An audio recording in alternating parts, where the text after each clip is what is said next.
मेरे प्रिय मित्रों, नमस्कार। फ्रेंड्स, आज मैं अपने लेक्चर्स के ट्रेडिशन से हटकर थोड़ी-सी अलग बातें आपके सामने रखने जा रहा हूँ। ट्रेडिशन तो ये है कि मैं एक टॉपिक लेता हूँ और उस टॉपिक पर फिर आपको तथ्यों की जानकारी देता हूँ और अपनी तरफ से उसमें कुछ जोड़ने की कोशिश करता हूँ, उसकी आलोचना, समीक्षा आप लोगों के सामने प्रस्तुत करता हूँ।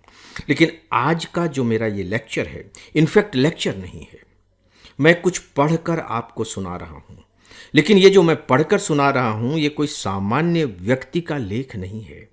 दोस्तों, 50 साल के हमारे देश का जो राजनीतिक, आर्थिक, सामाजिक इतिहास रहा है, मैं उन सब का बहुत ही प्रत्यक्ष गवाह हूँ।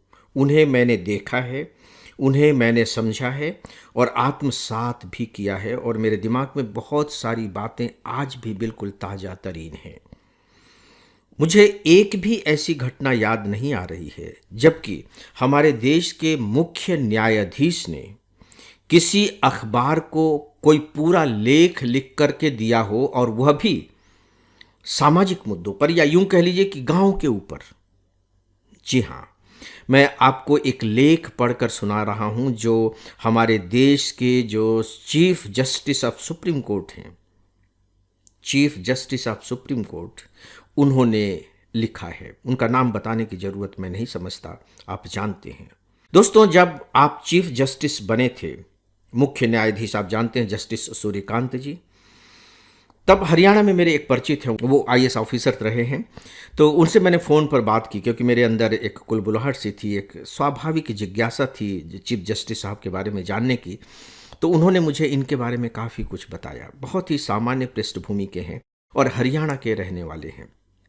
और जब मैंने ये लेख पढ़ा उनका, तो मेरे दिमाग में हरियाणा बिल्कुल स्पष्ट हो गया। और उसका कारण दोस्तों कुल मिलाकर के ये है कि देखिए, मेरा जन्म तो छत्तीसगढ़ का है, लेकिन जो मेरे पिता का और स्वाभाविक है कि दादा का जो जन्म है वो हरियाणा का है। हमारे घर में हरियाणवी बोली जाती है, अब तो धीरे धीरे ख़त्म हो रही है। और हरियाणा से हम लोगों का सीधे जीवंत जुड़ाव भी रहा है और आज भी काफ़ी कुछ है। तो हरियाणा को मैं महसूस कर सकता हूँ, गया भी हूँ मैं।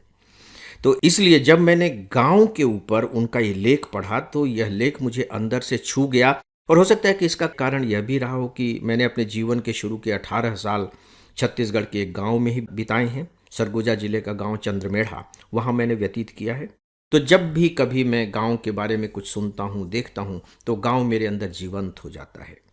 तो दोस्तों, जब मैंने ये लेख पढ़ा तो डेफिनेटली मेरे अंदर का गांव जीवंत हो गया। लेकिन मैं आपको इसलिए पढ़कर नहीं सुना रहा हूं क्योंकि मेरे अंदर का गांव जीवंत हो गया है, नॉट एट ऑल। यह लेख अपने आप में बहुत इंपॉर्टेंट लेख है, बहुत इंपॉर्टेंट लेख। इस लेख में उन्होंने गांव के बारे में बहुत सारी बातें बताई हैं। यदि आप ग्रामीण पृष्ठभूमि के हैं, तब हो सकता है कि इसकी बहुत सी बातें आपको सामान्य सी लगें क्योंकि उसे आप जी रहे हैं, उसे आप देख रहे हैं, अनुभव कर रहे हैं। लेकिन इसमें बहुत सी बातें ऐसी भी हैं कि यदि आप ग्रामीण पृष्ठभूमि के नहीं हैं, तो आपके लिए तथ्य होंगे, नई बातें होंगी। आप जानते हैं कि भारत गांव का देश कहा जाता है और आज भी हमारी जो 60% पॉपुलेशन है वो गांव में रहती है। हम हमेशा गांव के विकास की बात करते हैं। इस लेख की जो सबसे बड़ी खासियत है वो यही है कि इसमें उन्होंने अपनी तरह से बताया है कि गांव का विकास किस तरीके से किया जाना चाहिए, ये बताया है उन्होंने। तो डेफिनेटली सिविल सर्विस एग्जामिनेशन की दृष्टि से यह जो लेख है वह आपको एक विजन देगा, एक डायरेक्शन देगा, सोचने विचारने के लिए कुछ तथ्य देगा। इसलिए इससे पहले कि मैं लेख की शुरुआत करूं, आप लोगों से एक अनुरोध करना चाहूँगा। और अनुरोध कुल मिलाकर यह है कि इस लेख को कई कई बार सुने और सुनने के बाद इस पर एक छोटा सा नोट्स बनाएं, छोटा सा नोट्स, और उसमें उन तथ्यों को तरजीह दें, प्राथमिकता दें जो आपको वैचारिक दृष्टि से नए मालूम पड़ते हैं और साथ ही साथ सिविल सर्विस एग्जामिनेशन की दृष्टि से इंपॉर्टेंट मालूम पड़ते हैं। और इसे आप एक प्रकार से होमवर्क भी कह सकते हैं। और यदि आपको मेरा यह तरीका पसंद आए तो मुझे ईमेल के जरिए बताइएगा भी। आगे चलकर कभी यदि इस तरह का और अवसर मिला तो मैं उस अवसर को भी आप लोगों तक इसके माध्यम से पहुंचाना चाहूँगा। फ्रेंड्स, एक सूचना है। एफईआईएस का एक मोबाइल ऐप है। इस पर आपको आईएएस की तैयारी के लिए रोजाना 10 न्यूज़पेपर्स के चुने हुए एडिटोरियल कमेंट्स और आर्टिकल्स पढ़ने को मिलेंगे। आप इस पर करेंट अफेयर्स पर बेस्ड मेरा डेली ऑडियो लेक्चर भी सुन सकेंगे और इसके अलावा आपको और भी बहुत कुछ मिलेगा, वह भी सब कुछ फ्री। तो आप बिना देरी किए इस ऐप को एंड्रॉयड या अपने एप्पल डिवाइस पर इंस्टॉल कर लें। तो दोस्तों, आइए अब हम सीधे लेख पर आते हैं। मैं आपको लेख पढ़कर सुना रहा हूं और यह जो लेख है जस्टिस सूर्यकांत जी का दैनिक भास्कर अखबार में प्रकाशित हुआ है। दोस्तों, शुरू करता हूं। भारत के विकास की चर्चा प्रायः महानगरों, उद्योगों, तकनीक और आधुनिक संरचना के संदर्भ में की जाती है। ऊंची इमारतें, चौड़ी सड़कें और तीव्र आर्थिक गतिविधियां प्रगति का प्रतीक मानी जाती हैं, किंतु इस विकास यात्रा के बीच महत्वपूर्ण प्रश्न हमारे सामने खड़ा है कि क्या हम अनजाने में गांव की मूल आत्मा को खोते जा रहे हैं? क्या विकास का अर्थ यह होना चाहिए कि गांव धीरे धीरे शहर का रूप ले ले, अथवा हमें ऐसा भारत निर्मित करना चाहिए जहां गांव अपनी सांस्कृतिक पहचान, सामाजिक आत्मीयता और जीवन मूल्यों को सुरक्षित रखते हुए आधुनिक सुविधाओं से भी संपन्न हो? यह पूरे भारत के भविष्य से जुड़ा हुआ प्रश्न है। परंतु हरियाणा के गांव का उल्लेख इसलिए विशेष महत्व रखता है क्योंकि वहां आज भी सामुदायिक जीवन, श्रम संस्कृति, आत्मसम्मान और सामाजिक सहभागिता की परंपरा जीवंत है। यही स्थिति देश के अनेक राज्यों के गांव में भी दिखाई देती है। भारत की वास्तविक शक्ति गांव में बसती है। यदि गांव का चरित्र ही बदल गया तो भारत की आत्मा भी प्रभावित होगी। आज चुनौती यह नहीं कि गांव तक विकास कैसे पहुंचाया जाए, असली चुनौती यह है कि विकास पहुंचाते समय गांव को शहर बनने से कैसे बचाया जाए। गांव में सड़कें हों, आधुनिक विद्यालय, उत्तम स्वास्थ्य सेवाएं, डिजिटल सुविधाएं, रोजगार के अवसर हों, ये जरूरी हैं। परंतु यह भी उतना ही जरूरी है कि गांव की सामाजिक संरचना, सामूहिकता, पर्यावरणीय संतुलन व मानवीय निकटता सुरक्षित रहे। वर्तमान समय में बड़ी संख्या में ग्रामीण युवा शहरों की ओर पलायन कर रहे हैं। इसका प्रमुख कारण केवल आर्थिक नहीं है। कई बार यह स्वाभाविक धारणा भी होती है कि सम्मानजनक जीवन, अवसर और आधुनिक सुविधाएं केवल शहरों में ही उपलब्ध हैं। यदि हमें गांव को सशक्त बनाना है और इस सोच को बदलना है, तो हमें इस पलायन को हतोत्साहित करना होगा। ग्रामीण भारत को केवल कृषि आधारित अर्थव्यवस्था तक सीमित नहीं रखा जा सकता।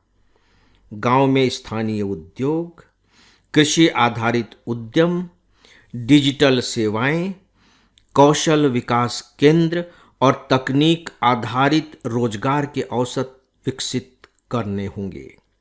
जब युवाओं को यह अनुभव होगा कि वे अपने गांव में रहकर भी सम्मान, अवसर और प्रगति प्राप्त कर सकते हैं, तभी पलायन की प्रवृत्ति स्वाभाविक रूप से कम होगी।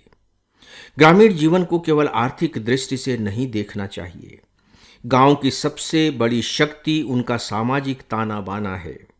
शहरों में व्यक्ति अक्सर भीड़ के बीच भी अकेला हो जाता है, जबकि गांव में समुदाय अभी भी जीवन का केंद्र बना हुआ है। परिवार, पड़ोस, सामूहिक सहयोग, पारस्परिक उत्तरदायित्व, ये वे मूल्य हैं जो भारतीय समाज को स्थिरता प्रदान करते हैं। यदि गांव का भी अत्यधिक नगरीकरण हो गया तो केवल भौतिक संरचना ही नहीं बदलेगी, हमारे सामाजिक संबंधों की प्रकृति भी बदल जाएगी। भारत के गांव केवल अतीत की स्मृति नहीं है, वे भविष्य की संभावना भी है। आज विश्व भर में सतत विकास, पर्यावरण संरक्षण व सामुदायिक जीवन के महत्व पर पुनः बल दिया जा रहा है। भारतीय गांव इन मूल्यों के स्वाभाविक केंद्र रहे हैं। हम संतुलित दृष्टिकोण अपनाएं तो गांव आधुनिक सुविधाओं व पारंपरिक सामाजिक शक्ति का उत्कृष्ट संगम बन सकते हैं। भारत की प्रगति का सही मापदंड सिर्फ यह नहीं होगा कि शहर कितने विकसित हुए, बल्कि यह होगा कि गांव कितने आत्मविश्वासी, आत्मनिर्भर और सम्मानपूर्ण बने हैं। यदि गांव का युवा अपने भविष्य को गांव से जोड़कर देखे, किसान अपने श्रम पर गर्व अनुभव करे, महिलाओं को समान अवसर व सुरक्षा मिले और हर ग्रामीण परिवार को यह महसूस हो कि संविधान की शक्ति जीवन को स्पर्श कर रही है, तभी विकास वास्तव में समावेशी व सार्थक कहा जाएगा।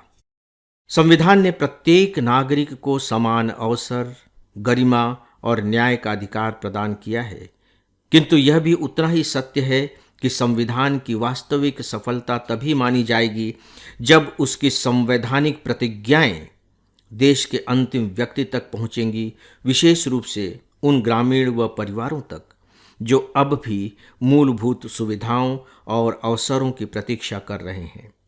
संविधान केवल न्यायालयों या विधानसभाओं तक सीमित दस्तावेज नहीं है, यह प्रत्येक नागरिक के जीवन की गुणवत्ता में दिखाई देना चाहिए।